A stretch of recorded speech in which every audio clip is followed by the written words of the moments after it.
mwyn i ni fedru gwireddu zero net yng Nghymru, mae'n gwbl hanfodol ein bod yn arfogi'n gweithlu presennol a gweithlu'r dyfodol a'r sgiliau cywir am bod yn helpu'n busnesau i dyfu ac i fuddsoddi.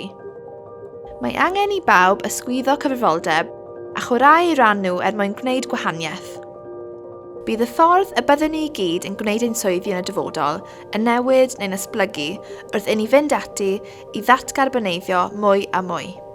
Mae angen i ni wneud yn siŵr ein bod yn deall effaith y newidiadau hynny am bod yn gallu ymateb iddynt mewn ffordd hyblyg ac effeithiol. Mae'n allweddol bod gennych y sgiliau cywir i ddiwallu anghenion ein economi yn y dyfodol.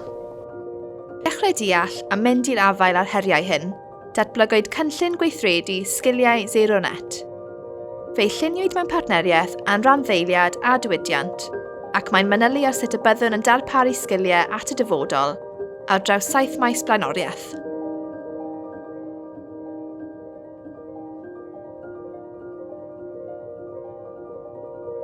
Drwy weithredu nawr i wella arferion, i godi ymwybyddiaeth ac i fuddsoddi mewn pobl a chymunedau, byddwn ni gyd yn helpu arloesi ac i greu economi fwy cadarn.